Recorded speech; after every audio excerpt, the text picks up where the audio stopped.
when you say the Islamic Republic of Iran respects human rights, one female protester says that she was detained inside a Revolutionary Guard facility for more than a month and raped by 3 different men.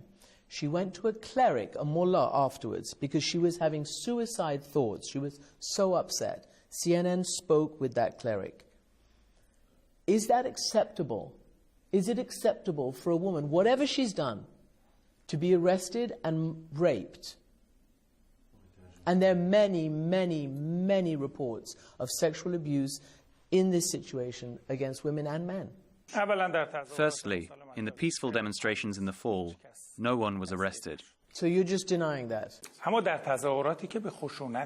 However, in those protests that had become violent, some individuals, some of whom had entered Iran from the outside and were using firearms and killing the police, were arrested. You do know that the Supreme Leader actually issued an amnesty, and all those who were imprisoned were released, with the exception of those who had killed someone or were being sued. Regarding the Iranian woman that you mentioned, I cannot confirm it. There have been so many such baseless claims made on social media and in media. Okay, these are not baseless and they weren't on the internet. It's CNN spoke to a cleric, a religious person inside your country and got this story. We have seen some of CNN's reports that are targeted and false. That's not true. We report the facts and we report the truth, and that's why you're sitting here with me, Mr. Foreign Minister. Can we move on? I want to ask you, you have a wife, you may have sisters, do you have daughters? I want to know what you think about peaceful protests for change in the way women are able to live their lives in Iran. The peaceful act of removing a scarf. What do they say to you, the women in your family? What do they say to you? First of all, I would like to say that in Iran, we have the strongest democracy, especially compared to many other countries. There are standards and rules and regulations in every country, and the women have an important role in Iran, and they gained that role after the victory of the Islamic Revolution in Iran. Today, the outside networks, they are turning the issue of hijab and headscarf into a political crisis. Women in Iran, within the framework of rules and regulations, enjoy extraordinary freedoms.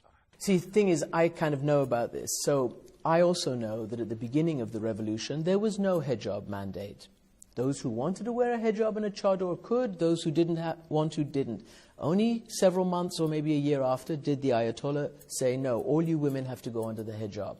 So again, I'm trying to find out what you and what the government is going to do. Because even Ayatollah Khamenei recently has said, women who do not wear a hijab are not irreligious. They are not violating religion. Some other people have said that. We've heard from the former Speaker of Parliament, Mr. Larijani, who at the beginning said, do we really need to make all this chaos over a hijab? So I want to know whether you accept it, because it's also traditional women, older women who've gone in the streets. It's men, it's young, it's very different than previous protests. If you accept that women can have peaceful demonstrations for change and for their own rights, do they have the rights? You say that it's the most developed democracy. Do women have the right, peacefully?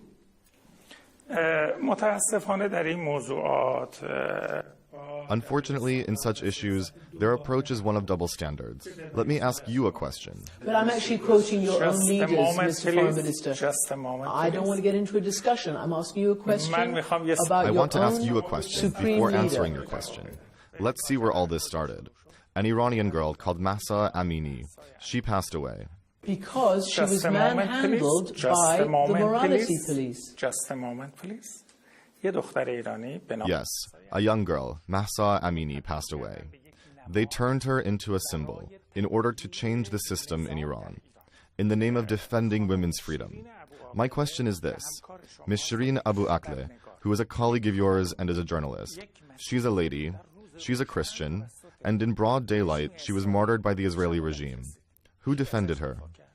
Oh, Mr. Foreign Minister, the whole world Everybody defended her, and everybody condemned her death. The result? Everybody condemned What was the result her of that? I'm not getting into an international... Why didn't they allow the issue to be raised in the Security Council? Everybody condemned her death, Mr. Foreign Minister. I'm literally just asking you whether in Iran you believe women have the right to peacefully protest. And, by the way, as you know better than I do, sometimes the morality police are out being aggressive, and sometimes the authorities say, just take it easy, all right? And what do we see? Since this presidency, we have seen a crackdown on women and their dress and their rights. Why? Why does any regime need to prove itself on the back of women's rights, their own bodily space? Why? Why is that My request to you, look, you're supposed to interview me, but you're actually having a confrontation with me. This is one last question, then I need to move on. This is not an interview. I'm trying to get an answer. And this is not the way to conduct an interview. I just wanted an answer, that's all. Women in Iran have all the necessary required freedoms within the framework of the law. I'm trying to figure out what Do you now ask are other the countries? confines of the Do you law. ask the other countries who are in our region but are allies of the United States the same kinds of questions that you're asking me about the women's hijab? The issue in Iran at the moment is not that of hijab. What has hijab got to do with the MEK terrorists? Ask them. What is this hijab they are wearing? And they are based in Europe and in the United States. And this woman who wanted to come and become president in Iran, why is it that she has established compulsory hijab in her terrorist organization? They are friends of the United States. They're friends of the White House. Why should there be a double standard? Okay, so I realize that we've probably reached the end of this little bit because you're not going to answer any more. But as you know, your government's reaction, violent reaction against women, has changed foreign policy and your relationship with many countries in the world. More sanctions have been leveled against you. The whole Iran nuclear deal is no longer willing to be negotiated. Even if you were willing, they're not willing anymore, the US and Europe. But first I want to ask you about another really important thing, and that is about Iranian weapons to Russia that are targeting Ukrainians during this war. Can you tell me why it is Iran's policy to send drones and other military support to President Putin that are used to kill civilians inside Ukraine?